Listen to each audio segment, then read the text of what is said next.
Share करें on court reporting. और मेरी गुजारिश है कि मौजू जो हमारा आज का है कोर्ट रिपोर्टिंग, उसके चैलेंजेस, उसके पर्पस, ऑब्जेक्ट, उसके हवाले से हमें एड्रेस करें।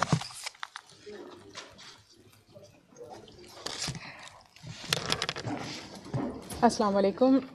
मुअज़्ज़ज़ जज साहब और तमाम सीनियर सहाफ़ी जिनके सामने हम ख़ुद को बोलने के काबिल भी नहीं समझते, लेकिन बहैसियत कोर्ट रिपोर्टर, और अब चूँकि कोर्ट रिपोर्टिंग में एक गैप आया है, मैं बाहर हूँ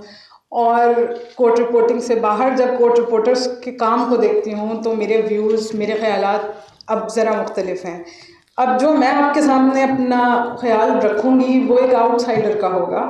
और ऐसा आउटसाइडर जो कोर्ट में बैठ के पहले तजुर्बा करता रहा कि हमारा जजेस के साथ और वकला के साथ साथ हम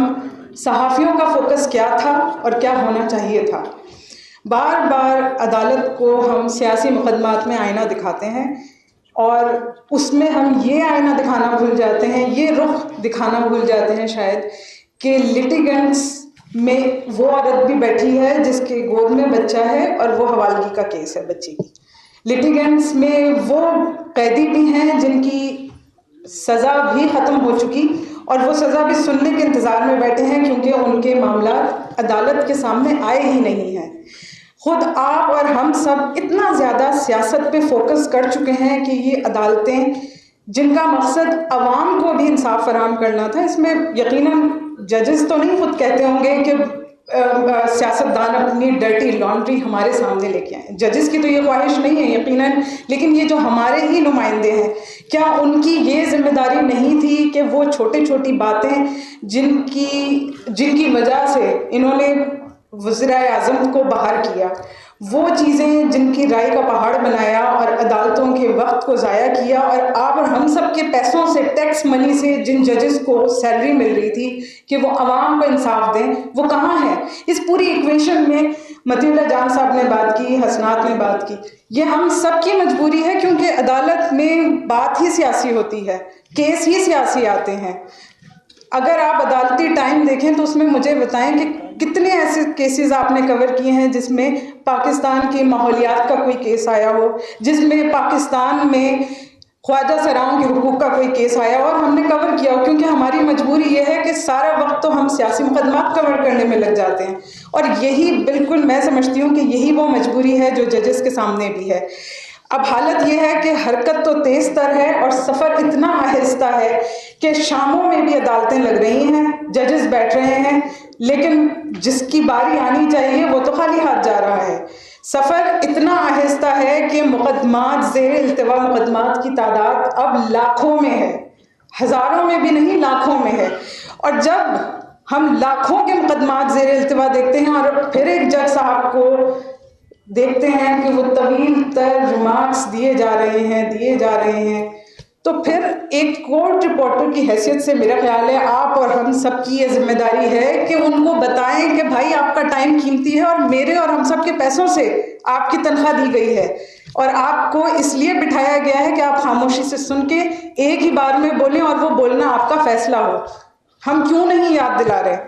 हम क्यों उन रिमार्क्स को बना देते हैं कि भाई आज की तो हेडलाइन ये है, सुपर हेडलाइन ये है कि फलां जज साहब ने ये कहा। एक खबर मैं पढ़ रही थी, इंडिया में एक जज साहब ने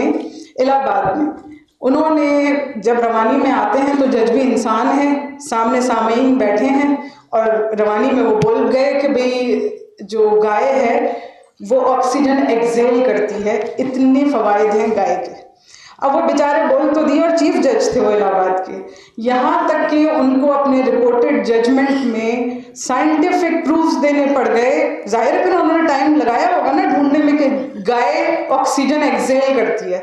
तो जज साहब जब बोलने पे आए और बोल जाएं, जैसे कि मतीउल्लाह साहब ने कहा कि ज़बान तो सबकी स्लिप हो जाती है, जजेस की भी, तो उस कहीं भी बात को प्रूफ करने के लिए सोचें कि हमारे और आपके, फिर कहूँगी कि पैसों से जिनको तनख्वाहें एक एक मिनट की मिलती होगी वो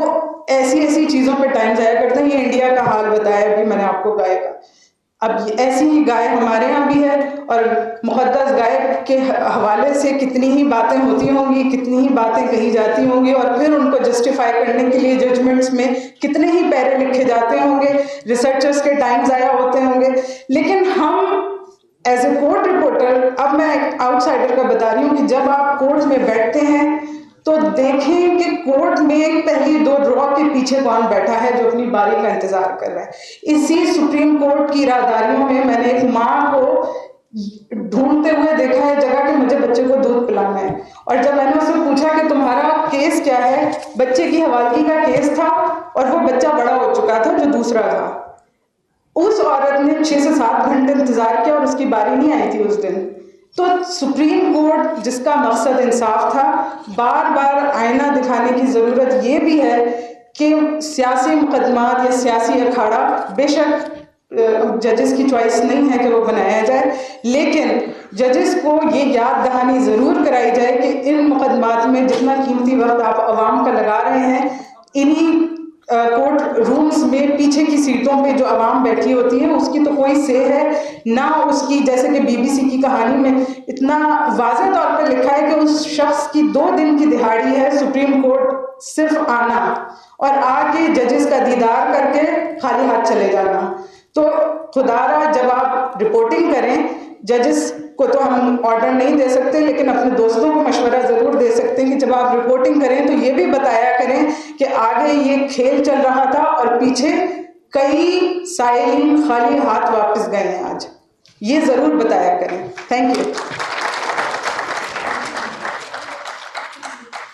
बहुत शुक्रिया इफ़त हसन रिजवी साहिबा, ब्यूटीफुल थाट्स। मरीम नवाज़ खान, जियो